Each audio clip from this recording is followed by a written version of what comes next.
খাবার টেবিলের সামনে এসে ধীরে ধীরে মুখের মাস্ক খুলে চেয়ার টেনে বসলো অ্যাশার। বহুদিন পর ইভানের সামনে নিজের আসল চেহারা দেখানোর সময় এসেছে। মাস্ক খুলে রেখে সেই স্থির চোখে ইভানের প্রতিক্রিয়া দেখার অপেক্ষায় রইল। তার নির্লিপ্ত চাহনি উডির শিরদাঁড়ায় শীতল স্রোতের সৃষ্টি করল। অ্যাশারের হঠাৎ রূপ বদলটা তার হজম হচ্ছে না। এদিকে ইভান অ্যাশারকে একটাবারের জন্য খেয়াল করছে না। সে তখন ওয়েট্রেসের সঙ্গে ব্যস্ত। খাবারের অর্ডার নিয়ে মিষ্টি এসে কথা বলছিল সে।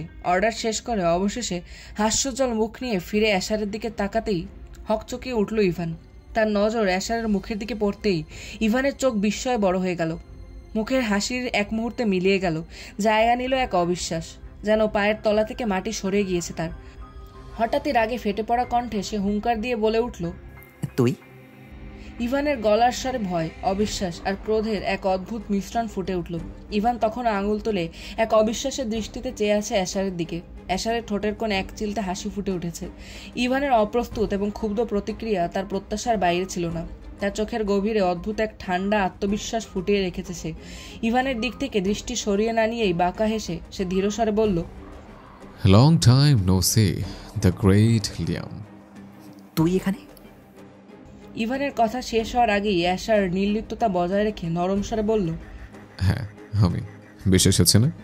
তোর সামনে দাঁড়িয়ে আমি, দেখ। তার কণ্ঠে কোনো উচ্ছ্বাস বা বিস্ময় নেই, বরং চাপা বিদ্রুপের ছোঁয়া স্পষ্ট। যেন বহুদিনের অপেক্ষার অবসান ঘটিয়ে সে আজ তার সামনে দাঁড়ানোর মুহূর্তটা উপভোগ করছে। অ্যাশারের কথা শুনে ইভানের মুখ আরও কঠোর হয়ে উঠল। অ্যাশারের ঠান্ডা ব্যঙ্গ তার গায়ে আগুন ঢেলে দিল। ইভান টেবিলের অপর পাশে ঝুঁকে দাঁত চাপা কণ্ঠে বলে উঠল, তুই এখানে কেন? Mister Liam, see it's me, Asher Miller. তুই কাল রাতে মিটিং শেষে ব্রেকফাস্ট ইনভাইট করলি, এখন বলছিস সেখানে এসছি কেন? অপমান করছিস ইভান। তুই কি চাস অ্যাশার? এখানে এসে নাটক কেন করছিস? আর কাল রাতে এই জন্যই এতবার বলার পরেও তুই মুখোশ করলি না? এবার বুঝেছি। অ্যাশার অপ্রবিত না হয়ে আরাম করে চেয়ারে হেলান দিয়ে বসে রইল। তার চোখে কোনো তাড়াহুড়ো নেই, যেন এই মুহূর্তটাকে উপভোগ করছে। নাটক? ওটা তো তুই ভালোই জানিস ইভান। আমি শুধু কিছু পুরনো হিসাব মেটাতে এসছি। এছাড়া তোকে জানানো দরকার ছিল who the hell I am. ইভানের হাত মুঠো হয়ে গেল। টেবিলের কাটলেট সেটে রাখা ছুরিটা তার নজরে পড়ল, কিন্তু অ্যাশারের নির্ভীক ধারালো দৃষ্টি তাকে এক মুহূর্তের জন্য স্থবির করে দিল। সে দাঁত কিরমির করে বলে উঠল, তুই কি ভাবছিস তা আমি বেশ ভালোই বুঝতে পারছি। তুই মনে করিস তোর জন্য এখানে কোনো জায়গা আছে। ভুল করছিস অ্যাশার। তোর এখানে টিকে থাকা সহজ হবে না। আমি এখনও দ্য গ্রেট লিয়াম। আমি, হ্যাঁ আমি। অ্যাশার তার গ্লাসে পানি ঢেলে নিয়ে এক ঢোকে তা শেষ করে ইভানের দিকে তাকিয়ে নিস্তব্ধ কণ্ঠে বলল, টিকে থাকার জন্য আসেনি, তুই যা শুরু করেছিলি তা শেষ করতে এসছে। সেই দিনের কাহিনীটা নিছক ছেলে মানুষই ছাড়া আর কিছু ছিল না। কিন্তু তোর ছেলে মানুষ আমার জীবন থেকে আমার ভালোবাসা কেড়ে নিয়েছে। শুনেছি তুই তোর ওই গার্লফ্রেন্ডকে বিয়ে করেছিস। তাহলে এলিজা কোথায় Ivan? Where is my very own first love? আমি জানি না এলিজা কোথায়। অ্যাশারের চোখে দেখা গেল এক দূরদমনীয় সন্দেহজনক দৃষ্টি, যা ইভানকে আরো অস্বস্তিতে ফেলে দিল। চারপাশের পরিবেশ হঠাৎ যেন ভারী হয়ে উঠল। অ্যাশার ধীরে ধীরে হেঁটে কাচের জানালার সামনে গিয়ে দাঁড়ায়। বাইরে শীতল বাতাস আর ভেতরে জাঁকজমকপূর্ণ আলোগুলো যেন তার ঠোঁটের কোণের হালকা হাসিকে আরো ভয়ঙ্কর করে তুলেছে। সে জানালার কাছে হাত রেখে বাইরে তাকিয়ে বলে, তুই বড্ড বোকা ইভান। সবসময় তোর ছোটখাটো প্ল্যান নিয়ে পড়ে থাকিস, আর তোর বাবা রিচার্ড লিয়াম পুরো খেলাটাই চালায়। ইভান নিজের মুষ্টি শক্ত করে ফেলল। তার শরীরের প্রতিটি পেশিতে আবারও রাগ জমতে শুরু করেছে। সে চেয়ার থেকে উঠে দাঁড়িয়ে অ্যাশারের দিকে তেড়ে গেল। তুই কি ভাবিস? তুই জানিস না আমার কি করার ক্ষমতা আছে? অ্যাশার ধীরে ঘুরে দাঁড়ায়, চোখে সেই এক রহস্যময় হাসি। তার ভঙ্গিতে আগের মতোই কোনো তাড়াহুড়ো নেই। ক্ষমতা? কিয়ৎক্ষণ থেমে সে বাঁকা হেসে বলল, তুই সবসময় রিচার্ডের একটা পুতুল ছিলে, সেটা তুইও ভালো মতোই জানিস। ইভানের চোখ রাগে লাল হয়ে গেল। সে এক পা এগিয়ে এসে বলল, এই আমি শেষবারের মতো বলছি অ্যাশার, আমার সঙ্গে খেলতে চাস না। অ্যাশার একটু সামনে ঝোঁকে একদম শান্ত গলায় বলে, তুই বুঝিস না ইভান, আমি শুধু খেলি না, আমি খেলার নিয়মও তৈরি করি। যাই হোক, তোকে একটা ইনফরমেশন দিই। তোর বাবাই কিন্তু এলিসের সাথে কন্ট্রাক্ট করে বিয়ে করেছিল তোর মিস ইসরা, মানে তোর সৎ মা আলেকজান্দ্রার থেকে সম্পত্তি নিতে। মানে? কিছুটা অবাক হয় ইভান। মানে হলো তোর সৎ মা মিসেস আলেকজান্দ্রা লিয়ামের লেবাননের পারিবারিক সম্পত্তি অনেক বছর আগেই নিজের হাতে পেয়েছিল তোর বাবু রিচার্ড। তবে মিসেস লিয়াম সাবলীক হওয়ার পরে ভালো মানুষই করে রিচার্ড মিসেস লিয়ামকে তা জানায়। সে আশা করেছিল মিসেস লিয়াম তার সম্পত্তি রিচার্ডকে লিখে দেবে এবং সে বলেছিল এই কথা। কিন্তু হঠাৎ করেই মিসেস লিয়াম তার নাকচ করে বলেছিল, তুই বিয়ে করে ঘর সংসার করতে শুরু করলেই তোর নামে লিখে দেবে সব, এমনকি উইল করে বসছিল। তাই তড়িঘড়ি করে রেচেলের সাথে তোর বিয়ে দিতে চেয়েছিল রিচার্ড। কিন্তু তোর ফুটা ভাগ্য, রেচেল সেদিন পালিয়েছিল কোনো একটা কারণে। কি কারণ সেটা হয়তো তোরাই ভালো জানিস। তোর বাবা বিবেক বুদ্ধি হারিয়ে টোপ হিসেবে এলিজাকে ব্যবহার করতে চেয়েছিল, কিন্তু এলিজাবেথ শান্তশিষ্ট হলেও বোকা ছিল না। তোর বাবার অফার সে ফিরিয়ে দিয়েছিল। কিন্তু আলটিমেটলি আমাকেই বিয়ে করেছিল। কিছুটা বিজয়ী ভাব নিয়ে বলে ইভান। অ্যাশার তার কথায় পাত্তা না দিয়ে বলে, কিন্তু পরক্ষণে রাজি হয়ে তোর কাছে ছুটে গেছিল। কিন্তু কি জন্য? না করার পরও কেন তোকে বিয়ে করতে রাজি হয়েছিল? আর সেখানে জ্যাক না থাকলে কোনোদিনও কেউ জানতো না যে এলিজা তোর বাবার দেওয়া অফারে ফিরিয়ে দিয়ে আবার হঠাৎ করে রাজি হয়েছিল। আর তুই ওকে বিয়ের জন্য বলতেই তোকে বিয়ে করে নেয় ও। বিষয়টা খুবই অস্বাভাবিক, তাই না? কিছুক্ষণ চুপ করে আবারও বলতে শুরু করে অ্যাশার। রহস্য, তাই না?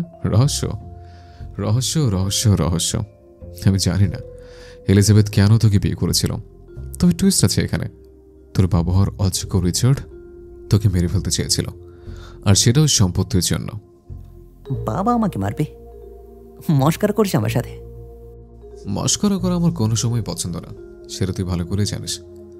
কিন্তু আমাকে মেরে বাবার কি লাভ? লাভ তো আছে ইভান। তোদের অ্যান্টিক্সের বিজনেসের 75% শেয়ার হোল্ডার তোর সৎ মা, 10% তুই, আর বাকিটা রিচার্ড। আর এখানেই খেলা শুরু। তুই সংসার জীবনে শুরু করলে পুরো অ্যান্টিক্সের বিজনেস তোর হয়ে যাবে, আর তুই মরলেই সব রিচার্ডের। আমার ওয়াইফ থাকতে সব কিছু আমার বাবার কি করা হবে? তোর ওয়াইফ নাকি কন্ট্রাক্ট ওয়াইফ, যার সাথে বিয়ের 2 বছর পর এমনিতে ডিভোর্স হতো? আমি কিছুই বুঝতে পারছি না। তাহলে প্রথম থেকে বলি, বল। তোর সৎ মায়ের সম্পত্তি যা ছিল তা হাতে নেওয়ার প্ল্যান ছিল তোর বাবা আর দাদার।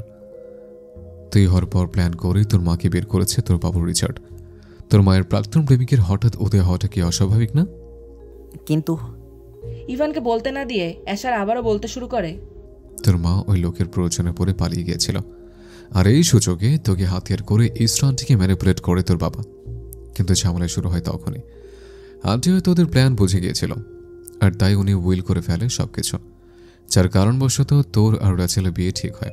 কথা হচ্ছে রেচেলকে বিয়ে করলে তো রিচার্ড কিছুই পেত না। তাহলে কেন রেচেলের সাথে বিয়ে দিতে চেয়েছিল?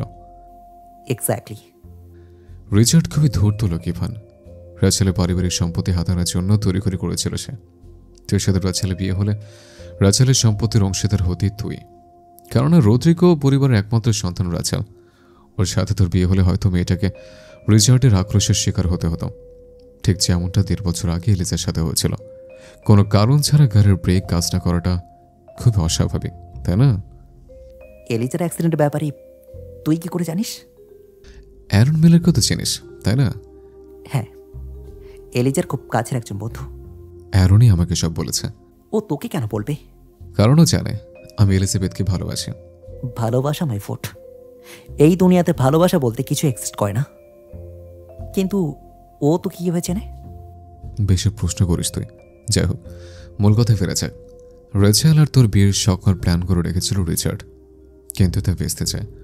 আর তৎক্ষণাৎ মিডিয়াতে খবর ছড়িয়ে পড়ার ভয়ে এলিজার শরণাপন্ন হয় সে। তুই কি বলতে যাচ্ছিস? এলিজা কখন আমাকে ভালোবাসেনি? তুই তো বললি এই দুনিয়াতে ভালোবাসা বলতে কিছুই নেই। সেটা কেবল আমার কাছে, কিন্তু তোদের কাছে তো ভালোবাসা এক্সিস্ট করে। বেসেছে না, বাসলে তোকে বিয়ে করতো না। কিন্তু আমি এখনো কিছু বুঝতে পারছি না। আমাকে মারলে বাবার কি লাভ? আমাকে না মারলে ওনার মৃত্যুর পরে সকল সম্পত্তি তো এমনিতে আমারই হতো। তোর সম্পত্তি, মিসেস লিয়ামের সম্পত্তির মালিকানা ও পেত, এটাই বড় কথা। আর তোকে মারতে চেয়েছে কিভাবে জানিস? কিভাবে? বলবো না। এলিজাবেথকে আমার হাতে তুলে দে, তাহলেই বলবো। দেখ আশার, নো মোর ওয়ার্ডস। আমি সত্যি জানি না এলিজা কোথায়।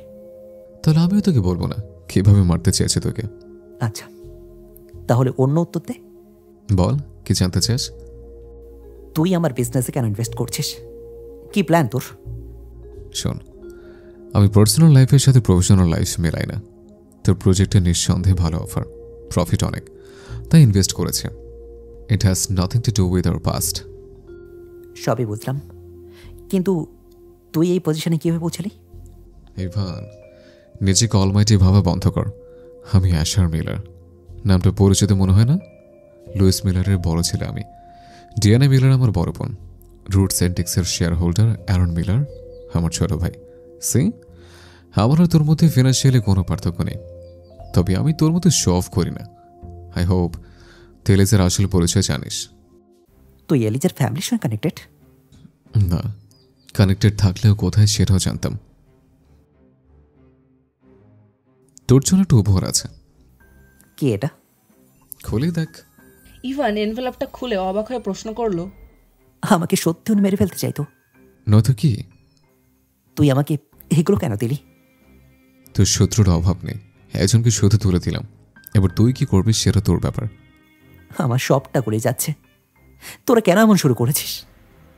আমি সব সময় তোদের খেলার গোটি হিসেবেই কেন থাকবো? হ্যাভ সাম টেকনিটি ইরফান, তুই নিজে নিজেকে তুচ্ছ বানিয়েছিস। এলিজা কোথায় সেটা তুই জানিস, তাই না? জানলে তোর মতো একটা জার্কের কাছে এসে জিজ্ঞেস করতাম না। ধরে নে আমি ওকে মেরে ফেলেছি। তাহলে তুইও ধরে নে, তোর প্রাণ ভ্রমর আমার হাতের মুঠে নিষ্পেষিত হতে বেশি দিন আর বাকি নেই। হুমকি দিচ্ছিস? ইরফান, এলিজার কিছু হলে আমি তোকে শেষ করে ফেলবো। এত এলিজা এলিজা করে হবে কি? বাকি কি রয়েছে ওর মধ্যে? Mind your language. ওকে আমি কতভাবে ব্যবহার করেছি ভাবতেও পারবি না। সে স্ক্রিম মাই নেম অ্যাশার, ভাবতে পারছিস? ও শরীরের প্রত্যেকটা ভাঁজে আমার ছপাবি তুই। এত খুঁজে কি লাভ বল? লেটার গো। এমনিতেও তোর গার্লফ্রেন্ড আছে। I will fucking kill you, nasty jerk. গর্জন করে ওঠে অ্যাশার। উডি ভরকে গিয়ে জলদি অ্যাশারের কাছে গিয়ে পরিস্থিতি সামলানোর চেষ্টা করে। স্যার কাম ডাউন, মাথা গরম করবেন না, লেটস গো। এলিসের ব্যাপারে একটা বাজে কথা বললে তোকে আমি শেষ করে ফেলবো ইভান। স্যার প্লিজ মাথা ঠান্ডা করুন। চলো উডি। অ্যাশারের কথা শেষ হতে না হতেই বাঁকা হাসে ইভান, তবে কিছু বলার ইচ্ছা পোষণ করে না সে। অ্যাশার উডিকে নিয়ে বেরিয়ে এলো রেস্টুরেন্ট থেকে। উডি কিছু একটা বলতে গিয়েও বলতে পারছে না। অ্যাশার তার মুখাবয়ব দেখি শান্ত গলায় বলে, কি বলবে বলো। স্যার এসব কি হচ্ছে? মিস ইরেশটা তো আপনার কাছেই, আপনি ওনার সাথে। চুপ। উডিকে থামিয়ে দিয়ে নিজেও কিছুক্ষণ চুপ করে রইল। তারপর আবারও বলতে শুরু করলো, খেলা চলছে উডি। আমার এলিসে একসময় ওদের গটি ছিল, সব জানতে পারবে, ধৈর্য ধরো। আমার কাছে সবটা গুলিয়ে যাচ্ছে। আচ্ছা স্যার, লিয়াম আর এস্টারদের মধ্যে ঝামেলা কেন হয়েছিল? এন্টিক্স বিজনেস নিয়ে। ওরা পার্টনার ছিল নাকি? না, অ্যাসার এন্টিক্সের বিজনেস যাত্রা লিয়ামসের থেকে অনেক আগে শুরু হয়েছে। আজ অব্দি অথেন্টিক বিজনেস করে আসছে তারা। তবে 5-6 বছর আগে রিচার্ড লিয়াম মিডিয়াতে ক্লেম করেছিল অ্যাস্থারদের একটা বহুমূল্যবান পান্না পাথরের এক নেকলেস ফেক, আর এতে অ্যাস্থারদের ব্যবসায় ধস নেমে গেছিল। বিজনেসের পাশাপাশি ওদের হসপিটাল পর্যন্ত মানুষ বয়কট করেছিল, বলতে পারো পথে বসে গিয়েছিল ওরা। তো এলিসের ভাই আর এক কাজিন বেশ ধুরন্তর, ওদের কারণেই খুব অল্প সময় ওরা আবার ঘুরে দাঁড়াতে পেরেছে। তবে সেই সময়ের ধাক্কা সামলাতে পারেনি এলিসের চাচা জ্যাসফার অ্যাস্থার। ওপেন হার্ট সার্জারি রোগে ছিলেন। এইসব শুনে হার্ট অ্যাটাক করে মারা গিয়েছিলেন উনি। ট্র্যাজিক। আর কিছু জানতে চাও? আপাতত না, খেয়ে নিই, চলুন। হ্যাঁ চলো। রেস্টুরেন্টের জানালা দিয়ে সূর্যের আলো এসে পড়ছে উডি আর অ্যাশারের গায়ে, একই সাথে তার বসে থাকা টেবিলের উপর। ব্রেকফাস্টের ধোয়া ওঠা কফি আর তাজা ক্রোসোর গন্ধ ভাসছে বাতাসে। দুজনে মৃদু কথোপকথনে মগ্ন। ঠিক তখনই অ্যাশারের ফোনটা বেজে ওঠে। স্ক্রিনে ভেসে ওঠা নামটি ডিয়ানা। অ্যাশারের কপাল এক মুহূর্তের জন্য একটা ভাঁজ পড়ে, কিন্তু দ্রুতই তা মিলিয়ে যায়। অ্যাশার একবার উডির দিকে চেয়ে পরক্ষণে বাইরের দিকে দৃষ্টি নিক্ষেপ করে। উডি টেবিলের উপর রাখা চামচটি নিয়ে কফির কাপে ঘোরাতে থাকে। চুপচাপ অ্যাশারের অভিব্যক্তি পর্যবেক্ষণ করে সে। একবার রিং হয়ে কেটে যাওয়ার পর আবারও ফোনটা বেজে ওঠে। অ্যাশার এক মুহূর্ত চুপ থেকে স্ক্রিনের দিকে তাকিয়ে থাকে, তারপর ফোনটা কানে তোলে। ওপাশ থেকে ডিয়ানার কণ্ঠ যেন বজ্রপাতের মতো ভেসে আসে, কঠোর, দৃঢ় এবং কিছুটা রাগ মেশানো। কি করছো? ব্রেকফাস্ট করছে। বাড়ি কবে আসবে? কয়েকদিনের মধ্যে। আজকে আসো, কাজ আছে তোমার সাথে। পারবো না দি। কেন? অ্যাশ, এবারে কিন্তু বাড়াবাড়ি হচ্ছে। দি, বললাম তো এবার আসবো। 1 মাসের জন্য এসেছে, এখানে কয়েকটা। অ্যাশারকে কথা শেষ না করতে দিয়ে ডিয়ানা বলে ওঠে, তোমার যেই কাজই হোক না কেন সেটা বাড়িতে থেকেও করা যাবে অ্যাশ। কিন্তু কোনো কিন্তু না অ্যাশ, ইটস মাই অর্ডার। অ্যাশার ভ্রু কুচকে একগাল নিঃশ্বাস ফেলল। তার দৃষ্টি জানালার বাইরে আটকে রইল। পাশে বসে এই তীব্র কথোপকথনে নীরব দর্শক হয়ে রইল উডি। হাতে চামচ দিয়ে তার প্লেটের কিনারায় স্নায়বিকভাবে টোকা দিতে থাকে সে। ফোন রাখার পর অ্যাশার এক মুহূর্ত চুপ করে থাকে। তারপর উডির দিকে তাকিয়ে হালকা একটা হাসি দেয়। তবে সেই হাসির গভীরে যেন অন্য কোনো আবেগ লুকিয়ে থাকে। ডিয়ানা? সে শুধু নামটুকুই উচ্চারণ করে। উডি আর কিছু জিজ্ঞাসা করার আগেই সে পুনরায় বলে, আমাকে বাড়ি ফিরতে বলেছে। স্যার, আমারও মনে হয় আপনার এখন মিলান রেসিডেন্সে ফেরা উচিত। কিন্তু আমার তো আরও একটা কাজ বাকি আছে। সেটা আমার মনে হয় ডিয়ানা ম্যাডাম বেশ সাপোর্ট হবে। কিন্তু ওটি আমি তো কাউকে জড়াতে চাচ্ছি না এসবে। আপনার যা ভালো মনে হয় স্যার। বিকালের প্রহর প্রায় শেষ হয়ে সন্ধ্যার আগমন ঘটেছে। দূর আকাশে সূর্য ঢলে পড়েছে বেশ কিছুক্ষণ আগে। আইডিল ওয়াইল্ড সান জাকিন্টো পর্বতমালায় অবস্থিত তাহকুইটস পিক এবং সুইসেড রক দ্বারা ঘেরা ইডিলিক নামে পরিচিত জায়গাটির কোনো এক স্থানে অনেকক্ষণ ধরেই পার্ক করা আছে গ্রে রঙের একটা গাড়ি। গাড়িটির ভেতরে জ্যাক আর ইভান বসে আছে। ইভানের চোখের আগের লেলিহান শিখা তখনও বর্তমান। পাশে জ্যাক কিছুটা দ্বিধাগ্রস্ত। অ্যাশারের আসল পরিচয় শুনে সে কিছুটা অবাক। তাদের ভাবনার আদলেই কেউ গাড়ির উইন্ডোতে নক করে। ধ্যান ভাঙলে ইভান সামনের দিকে দৃষ্টিপাত করেই উইন্ডো ওপেন করতেই একটা মিষ্টি মেয়েলি গলা শোনা যায়। Excuse me. ইভান মেয়েটার গলার আওয়াজ শুনে তার দিকে ফিরে তাকায়। মেয়েটির দিকে প্রগাঢ় দৃষ্টি নিক্ষেপ করে ইভান। কিছুটা হতবিহ্বল হয়ে প্রশ্ন করে, ইয়েস? আসলে আমার একটু হেল্প লাগতো। আমার গাড়িটা পাংচার হয়ে গেছে আর সেটা ঠিক করা লাগতো। যদি আপনি একটু হেল্প করতেন। মেয়েটার কথা শেষ হতেই জ্যাক কিছুটা ব্যঙ্গ করে ক্ষিপ্র কণ্ঠে বলে, এই মেয়ে, তুই জানো উনি কে? মেয়েটি সন্ধিহান হয়ে জ্যাকের দিকে তাকায়। মেয়েটির চাহনিতে বাঁকা হাসে ইভান। তবে জ্যাক কিছুটা বিরক্ত হয়ে বলে, he is an actor, Ivan Liam. কি? Mister Liam, the shore keeper, মুভির নায়ক? মেয়েটা কিছুটা উত্তেজিত হয়ে প্রশ্ন করে। তার প্রতিক্রিয়া ইভানের ঠোঁটে লেগে থাকা হাসি আরো চওড়া হয়। মুখ থেকে মাস্ক সরিয়ে আলতো হেসে বলে, জি, ইটস মি। মিস্টার লিয়াম, আমি আপনার সব মুভি দেখেছি। আপনার অভিনয়ের স্কিল এত সুন্দর। ধন্যবাদ। Just call me Ivan. আচ্ছা ঠিক আছে। বাই দ্য ওয়ে, আপনার তো সামনেই আরেকটা মুভি আসতে যাচ্ছে, তাই না? অ্যাকচুয়ালি মেয়েটা কথা শেষ করার আগেই তাকে থামিয়ে দেয় জ্যাক। আগ বাড়িয়ে জ্যাক কিছুটা বিরক্ত হয়ে বলে, আপনার কি দরকার সেটা বলুন, সেটা বললে ভালো হতো।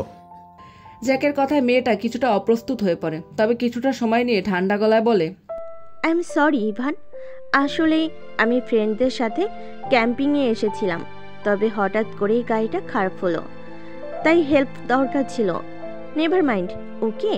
মেয়েটির দিকে তখনও ইভান এক দৃষ্টিতে চেয়ে আছে। তার কথা শেষ হতে ইভান মিষ্টি হেসে বলল, আপনি আপনার ফ্রেন্ডের কাছে ফিরে যান। এখানে একা দাঁড়ানোটা ঠিক হবে না। আর আপনারা গাড়ির জন্য ওয়েট করুন। আমি রিপেয়ারের জন্য কাউকে ডাকছি। ও থ্যাঙ্কস, এটা আরও ভালো হবে। আপনার নাম্বার এটা? মেয়েটা ইভানের কথা ঠিকমতো না শোনায় তার বুঝতে অসুবিধা হয়। ফলস্বরূপ মেয়েটা আলতো হেসে বলে, সরি। আসলে রিপেয়ারম্যান আসলে তোমাকে কল দিয়ে তোমাদের লোকেশনটা জানতে পারতাম। ও আচ্ছা, হেয়ার ইজ মাই নাম্বার। মেয়েটা নাম্বার দেওয়ার পর পুনরায় ইভানকে ধন্যবাদ জানিয়ে কিছুটা বাচ্চাদের মতো লাফাতে লাফাতে চলে যায়। মেয়েটা যাওয়ার পানে ইভান এক দৃষ্টিতে চেয়ে থাকে। ইভানের চাহনিতে জ্যাক ভরকায়। কিছুটা পিঞ্চ করে এসে বলে, এটা কি হলো? কি হলো? তুই মেয়েটার সাথে এত কথা কেন বলছিলি? মেয়েটা সুন্দর না? Ivan bro, you are a married. Married my foot. She is damn hot man. দেখি বোঝা যায় মেয়েটা তোর চেয়ে অনেক ছোট ইভান, কম করে হলেও 6-7 বছরের ছোট। She is under age. I don't care Jack, I want her in my bed. যেভাবেই হোক ব্যবস্থা কর প্লিজ। তার আগে মেকানিক কল করে ডাক। ভালো সাজার অ্যাক্টিং চালিয়ে যেতে হবে তো। তুই কল কর। ঠিক আছে। Jack, I can imagine her everything. Her lips so soft. I really want her badly. You really? আরে যাক বাড়ি। So you are? আচ্ছা যাই হোক, এবারে শেয়ার দিবি বল, তাহলেই হেল্প করব। ডিল করতে চাইছিস নাকি? এলিজা আর রেচালকে তো দিলে না। রেচেলকে নিবি? দূর, ওকে নেব না। আমার তো এলিজার উপরে নজর ছিল, তুই শালা টাচও করতে দিসনি। Jack, she is exception, she is my trophy. তা তোর ট্রফি এখন কই? তোর আর রিচির বিয়ের পর ওকে তো দেখেই না। আই ডোন্ট নো, হয়তো কোথাও গা ঢাকা দিয়েছে। যাই হোক, এবারে কিন্তু শেয়ার চাই। ওকে ওকে, 50-50, প্রথমে আমি, তারপর তুই। আর তারপর হিংস্র জানোয়ার। জ্যাক আর ইভান দুজনেই বিভৎস হেসে ওঠে।